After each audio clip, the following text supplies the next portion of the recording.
Welcome to Fantastic Vision.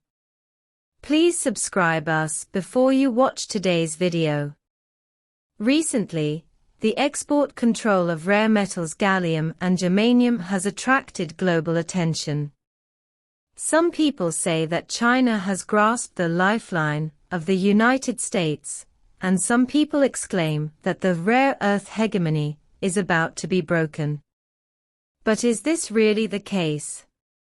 Let's talk about this today, and by the way, see how strong China's rare earth strength is, which can make the United States so anxious.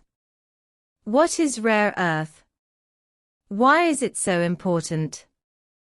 The name of rare earth sounds quite cool, but in fact it is not rare, but it is widely distributed, but it is super troublesome to refine.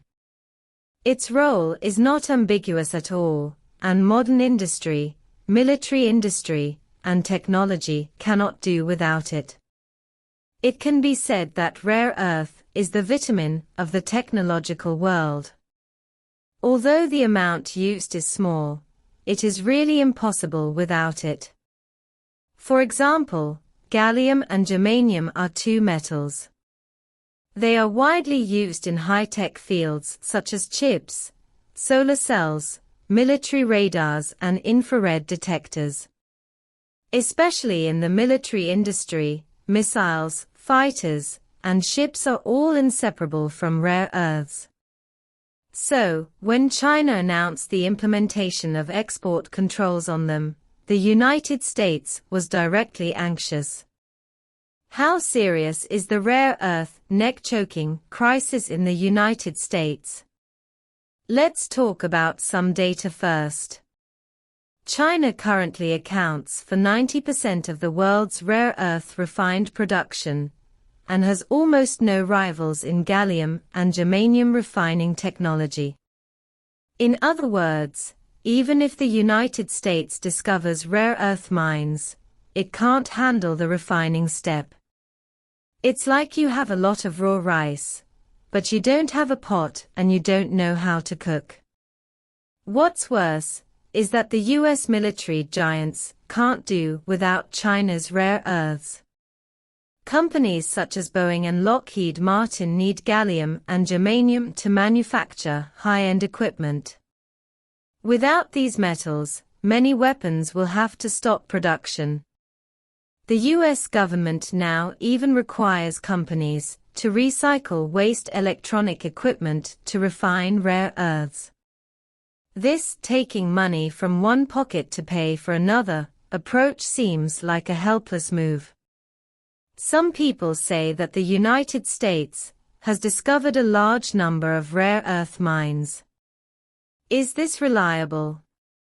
Recently, the US media has frequently reported good news, saying that a huge amount of rare earth mines have been discovered in the United States, and that rare earth independence is just around the corner.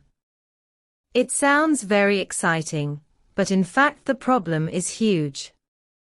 First of all, discovering a mine and being able to refine it are two different things. Rare earth refining requires extremely high technical barriers, and will also cause serious environmental pollution. China can lead the world not only because of its rich resources, but also because of decades of technological accumulation and perfect industrial chain advantages. Even if the United States starts to catch up now, it will take several years, or even decades. Secondly, the mining cost in the United States is frighteningly high. China's rare earth products have been cheap for a long time, because China has a large-scale industrial chain, while if the United States wants to do it on its own, the cost will be at least 3 to 5 times that of China. This is also why the United States would rather import than mine on its own. Why is China so strong in the field of rare earths? To understand this, we have to start with China's industrial foundation. China not only has rare earth resources, but also has the most complete industrial chain in the world. Mining, refining, processing, one-stop service. Although the United States has strong scientific and technological strength, it really cannot compare with China in basic industries. Besides, China's rare earth control is not a snap decision, but based on long-term strategic considerations. In the past, China sold rare earths too cheaply, and the environment was severely damaged. Later, the country began to rectify and put resource protection and technological upgrading first. This is how it gained global voice today. Behind the rare earth control, the US reaction is intriguing. The US was strangled by China this time, and the reaction can be said to be quite contrasting. On the one hand, it strongly opposes China's control measures, and on the other hand, it tries every means to find alternatives. But the reality is very bleak, and the US allies can't come up with any effective solutions. Countries such as Japan and the Netherlands are already big buyers of China's rare earths, not to mention helping the US solve the problem. Interestingly, the US shouts desinicization, while having to bow to China for cooperation.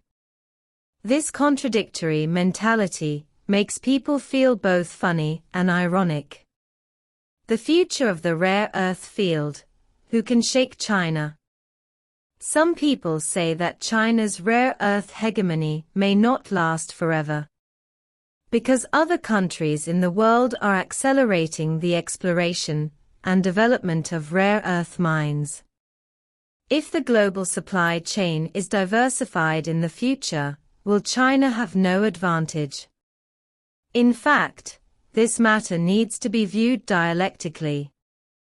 Supply chain diversification is indeed a major trend, but in the short term, China's technological and industrial chain advantages are still irreplaceable.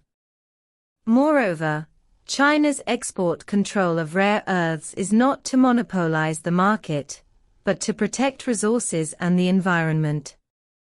This retreat to advance strategy has made China more proactive in international games. This rare earth control incident not only allowed the world to see China's hard power, but also made people understand the importance of resource protection and technological innovation. In this era of globalization, no country can be immune. China's rare earth control is not for blockade, but to hope that the world can cooperate more fairly. I hope the United States can understand this truth and stop doing those shooting itself in the foot operations. What do you think about this? Welcome to interact with me in the comment area.